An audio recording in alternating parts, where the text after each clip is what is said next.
बिस्मिल्लाहिर्रहमानिर्रहीम। अस्सलाम वालेकुम। आज 4 मार्च बरोज़ जुमेरात हम बात करेंगे 3 अहम आज जो तकारीर हुई हैं। वज़ीर आज़म इमरान ख़ान ने बड़ी ही आज एक तारीख़ी तकरीर की है और उसमें अपना एजेंडा कौम के सामने रखा है। और मैं समझता हूँ वज़ीर आज़म इमरान ख़ान ने आज एक तीर से 2 शिकार किए हैं और ये वाकई वो शख्स ये काम कर सकता है जिसका जो अपना गिरेबान है वो साफ़ हो।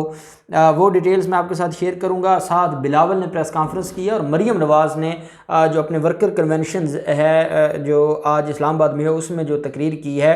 असल मामला क्या है? असल मामला ये है कि ये बुखलाहट का शिकार हो चुके हैं और इनके जो हथकंडे थे अब वो नज़र आने लगे हैं। पूरी कौम अब उनको देख रही है और इनके पास एक ही हथियार था, वो वोट ऑफ नो कॉन्फिडेंस का था। जब वज़ीर आज़म इमरान ख़ान ने ऐलान किया वोट ऑफ कॉन्फिडेंस का तो ये गुस्से से लाल पीले हो गए। आप बिलावल ज़रदारी की प्रेस कॉन्फ्रेंस देख लें, वो पागल हुए थे। उनको समझ नहीं आ रही थी कि अब अगर वज़ीर आज़म Imran Khan vote of confidence की तरफ आएंगे, क्योंकि पहले तो इन्होंने अपने अरबों रुपए लगा के जो 5 वोट हासिल किए, अब इनको क्या दोबारा अरबों रुपए लगा के यहाँ तो सबके सामने होगा वोट और सबके सामने हाथ खड़े होंगे और पूरी कौम देख रही होगी कि कौन ज़मीर फरोश है और कौन नहीं है। और बिकने वालों में इतनी अखलाकी जुर्रत नहीं होती कि वो सबके सामने जो है वो मुखालफत करें। अब उनको बताया कि वज़ीर आज़म Imran Khan vote of confidence हासिल कर लेंगे और उसके बाद फिर 2023 तक वज़ीर आज़म तो इमरान ख़ान है। इस तकलीफ़ में बिलावल ज़रदारी ने आज और एक शोशा छोड़ा है और ये शोशे छोड़ते रहेंगे। और इनके पास देखें, अगर इनके पास अवाम होती और ये वज़ीर आज़म इमरान ख़ान के ख़िलाफ़ को बड़ा लॉन्ग मार्च या कोई बड़ा धरना देने के पोजीशन में होते तो ये कभी भी ये ख़रीदो फ़रोख्त ना करते और ये अरबों रुपए ना लगाते। इनको जिन्होंने हराम से चुराया हो उनको बड़ी तकलीफ़ होती है जब उनके पैसे जाते हैं। अगर पैसे वापस देने होते तो ये जेलों में वक्त गुजारते या इनके खिलाफ केसेस होते और ये पेशियां भुगतते। पैसे तो ये नहीं देना चाहते। अब जो बिलावल ज़रदारी हैं उन्होंने प्रेस कॉन्फ्रेंस की और उन्होंने कहा कि वज़ीर आज़म साहब, हम तय करेंगे वोट ऑफ नो कॉन्फिडेंस कब होगा और कहाँ होगा। हम तय करेंगे। हम आपको एनआरओ नहीं देंगे। हम पहले आपका मुकाबला करेंगे चेयरमैन सेनेट के इलेक्शन पर। हम चेयरमैन सेनेट का इलेक्शन जीतेंगे और उसके बाद हम जो पहला जो आपके ऊपर हमला करेंगे, जो पहले हम आपको जो है वो सरप्राइज़ देंगे, वो पंजाब हुकूमत का होगा। अब जो पंजाब हुकूमत का शोशा छोड़ा है जो हैं आपके बिलावल ज़रदारी, जो उन्होंने शोशा छोड़ा है, तो उससे 2 बातें जो है ना वो सामने आती हैं। एक तो ये है कि क्योंकि इन्होंने वोट ऑफ नो कॉन्फिडेंस का नारा लगाया था और उसके ऊपर सियासत करनी थी, वो तो अब मिलिया मेट हो गया है और वज़ीर आज़म इमरान ख़ान ने सरप्राइज़ दे दिया है। अब ये वोट ऑफ नो कॉन्फिडेंस से हट के अब ये पंजाब की तरफ, अब ये कहेंगे कि हम पंजाब में वोट ऑफ नो कॉन्फिडेंस लाएंगे, हम पीटीआई की हुकूमत के ख़िलाफ़ लेकर आएंगे और हम ये सारी चीज़ें। और चौधरी इतने पागल नहीं हैं कि वो ये सारे मामलात पर, क्योंकि चौधरी बरादरान अगर पाकिस्तान तहरीक इंसाफ के साथ नहीं होंगे तो फिर तो शायद इनका कोई चांस बन सके। लेकिन अब इनके अपने वहाँ पर 7 से 8 जो मेंबर्स हैं पंजाब असम्बली में, इन्होंने क्यों दौड़ के पंजाब असम्बली में तो मुकमुका किया। इन्होंने मुतनासिब नुमाइंदगी के तहत जिसकी जितनी सीटें बनती थी नून लीग ने वो तस्लीम की। उनको पता था इनके पंजाब में पार्टी का बड़ा गर्क हो चुका है और कितने एमपीएज हैं, 5 एमपीएज एक दफ़ा मुनहरफ हुए जिनको इन्होंने बाकायदा पार्टी से जाने की जो है और उनकी जो रुकनीत है उसको ख़त्म करने के लिए नोटिस जारी किए हैं। 5 और अरकान हैं जिन्होंने वज़ीर आला पंजाब से मुलाकात की थी, तो इनको इस बात का अंदाज़ा था। अब ये पंजाब में कैसे जा सकते हैं? पंजाब में तो अपने एमपीए हैं पाकिस्तान पीपल्स पार्टी के जो मुलाकात कर चुके हैं उस्मान बुज़दार से, और अपना एतमाद पूरी कौम ने देखा है, मीडिया के सामने वो आया है। तो अब ये इन्होंने क्यों ये शोशा छोड़ा है? इसलिए कि इनके पास कोई और चारा नहीं है, इनके पास कोई और बात करने को बची नहीं है। फिर चेयरमैन सेनेट के हवाले से कि अगर चेयरमैन सेनेट का हम इलेक्शन जीतेंगे और हम ये करेंगे वो करेंगे, तो ये सारी चीज़ें। और एक चीज़ थी जो गुस्सा और उनका रंग लाल पीला था, वो ये था कि हमने इतना कुछ लगा दिया और उसके बाद नतीजा सिफर। क्योंकि इन्होंने तो कौम को यही बताना था कि जी वोट ऑफ नो कॉन्फिडेंस तो हम लाएंगे जब वक्त आएगा। लेकिन आपने देख नहीं लिया, पूरा जो असम्बली है वो वज़ीर आज़म इमरान ख़ान के ख़िलाफ़ है या इमरान ख़ान के साथ सिंपल मेजोरिटी नहीं है। इन्होंने इसके ऊपर अभी सियासत करनी थी और इसके ऊपर ब्लैकमेल करना था। इन्होंने इमरान ख़ान को वोट ऑफ नो कॉन्फिडेंस की तलवार दिखा के ब्लैकमेल करना था, जो इमरान खान ने पहले ही उनको सरप्राइज़ दे दिया और वो ठुस हो गए। अब दूसरी तरफ मरियम नवाज़ आज तकरीर करती हैं और उनके साथ मरियम नवाज़ ने एक बात की कि ये हमारा इत्तेहाद तोड़ना चाहते थे लेकिन हमारा इत्तेहाद कायम रहा। मैं मरियम नवाज़ से सवाल करूँगा कि कौन सा इत्तेहाद? आज आपके कल जब हमज़ा शहबाज वहाँ पर गए बिलावल जरदारी के पास, आपको बुलाया, आप नहीं गई क्योंकि हमज़ा गया हुआ था। हमज़ा शहबाज और जब तक सेनेट इलेक्शन होता रहा और शहबाज शरीफ और हमज़ा शहबाज थे, आप इस्लामाबाद का रात को गई हैं, आप नहीं मिली उनसे। आज इजलास था और आज कन्वेंशन था आपका, हमज़ा शहबाज नहीं आए, बिलावल जरदारी हमज़ा शहबाज से रब्ता कर रहे हैं, तो आप कहाँ की बातें करती हैं? कौन सा इत्तेहाद और किस इत्तेहाद की बातें करती हैं? और राना सनाउल्लाह आपके उसमें खड़े होकर, आपके कन्वेंशन में खड़े होकर शहबाज शरीफ की तारीफ़ें बयान कर रहे हैं और आपसे बर्दाश्त नहीं हो रहा और आप कहती हैं कि आपका इत्तेहाद बरकरार है और आप बड़ी मुत्तहिद हैं। हकीकत ये है कि मरियम नवाज़ का ये कहना कि हम इलेक्शन जीते, पहले हम डस्का में इलेक्शन जीते, हमने ये किया, हमने वो किया, जो इलेक्शन कमीशन का किरदार है अब वो पूरी कौम के सामने आ चुका है और पूरी कौम ये देख चुकी है कि इलेक्शन कमीशन न्यूट्रल नहीं है। इलेक्शन कमीशन जब न्यूट्रल नहीं है तो मुशहरा में भी आपको इलेक्शन जितवा दिया जाता है, डस्का में भी आपको इलेक्शन जो है वो दोबारा करवाने की बात की जाती है और सेनेट इलेक्शन भी पूरी कौम ने देखा कि वहाँ पर क्या हुआ।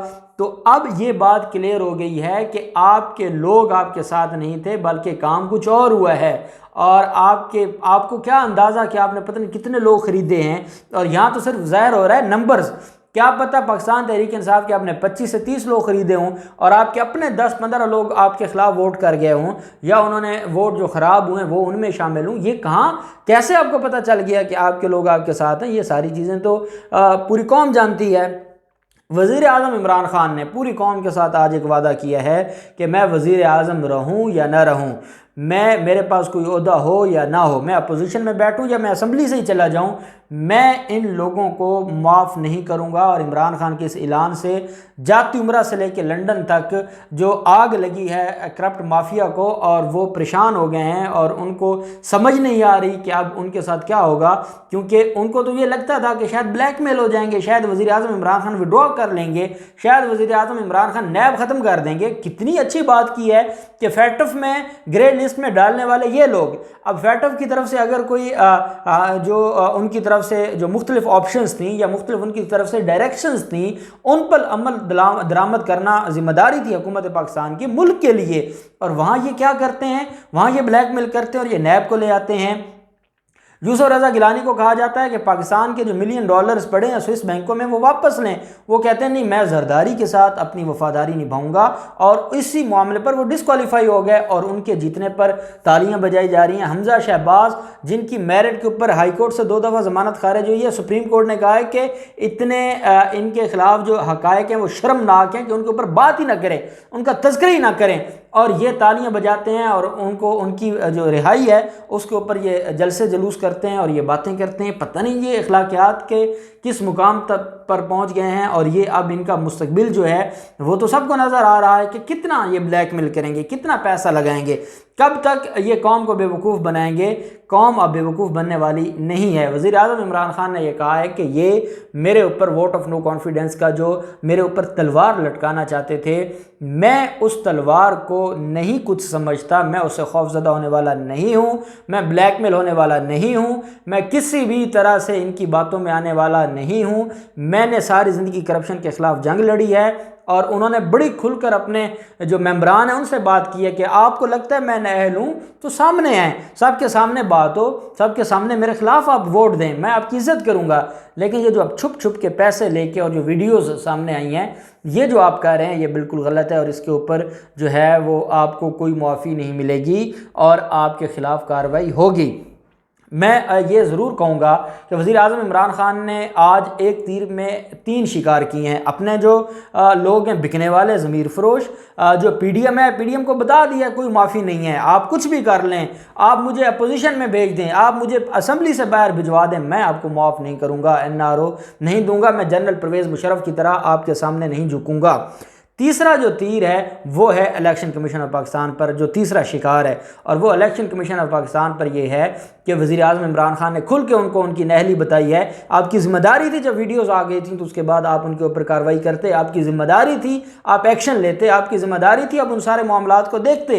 आप 3 दिन हो गए हैं, जो अली मूसा गिलानी की वीडियो आई है, ऑडियो आई है, नासिर शाह की ऑडियो आई है, आपने नोटिस लिया, उस नोटिस का क्या बना है? वफाकी वज़रा ने तो आपकी अगर गुस्ताखी की है तो आपने रिकॉर्ड तलब कर ली है पैमरा से उनकी प्रेस कॉन्फ्रेंस का, वहाँ क्यों मौत पड़ती है और वहाँ पर क्यों नहीं आप बोलते और वहाँ पर क्यों आपकी बोलती बंद हो जाती है? फिर आप एक इदारा थे, आपकी जिम्मेदारी थी, आपको बनाया इसलिए कि आप तनख्वाहें इस चीज़ की लेते हैं कि साफ और शफाफ इलेक्शन करवाएंगे, और आप जाकर सुप्रीम कोर्ट ऑफ पाकिस्तान में आप ये कहते हैं कि जनाब supreme court of Pakistan honourable अदालतों को ये कहते कि क्योंकि आइन में ये लिखा हुआ है तो अब ये जनाब ने देखना है, हमारी भी ख्वाहिश है कि ओपन बैलेट के जरिए हो ताकि साफ शफाफ इलेक्शन हो।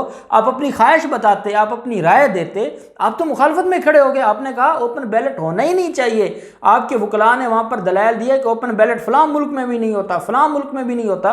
भाई आपको क्या तकलीफ थी ओपन बैलेट से? आप तो तनख्वाह इस चीज़ की लेते हैं कि आपने साफ शफाफ इलेक्शन करवाना है, और साफ शफाफ इलेक्शन के लिए आप कुछ भी आपको जो कानून के मुताबिक था वो करना था। आप वहाँ जाकर वकालत करते हैं पीडीएम की, बिलावल मरियम और मौलाना की आप वहाँ पर वकालत करते हैं, और फिर आप कहते हैं कि आप इदारा हैं और आप एक न्यूट्रल अंपायर हैं और आप इलेक्शन करवाएंगे। तो वज़ीर आज़म इमरान खान ने उनको कहा है कि आपने अपनी ज़िम्मेदारी पूरी नहीं की, और आपकी नलायकी की वजह से, नहली की वजह से जो हमारे 10 से 15 लोग बिके हैं, अब हम कैसे उनका पता लगाएंगे? ऑफिशियली तो नहीं पता चल सकता ना कि उन्होंने किसको वोट दिया है। तो अब ये सारी की सारी चीज़ें मैं समझता हूँ कि वज़ीर आज़म इमरान खान ने बैक वक्त अपने जो वो लोग जिन्होंने ज़मीर बेचा है, पीडीएम माफिया और इलेक्शन कमीशन, तीनों को उन्होंने अपना फैसला सुना दिया है कि हम इन तीनों फोरम्स के खिलाफ जंग लड़ेंगे और हम किसी को माफ़ नहीं करेंगे और हम ब्लैकमेल होने वाले नहीं हैं। अब देखते हैं पीडीएम अब अगला क्या स्टेप लेती है। जो भी डिटेल्स होंगी हम आपके साथ शेयर करते रहेंगे। अल्लाह पाक पाकिस्तान कामयाब नासिर हो। बहुत शुक्रिया। अल्लाह हाफिज़। पाकिस्तान जिंदाबाद।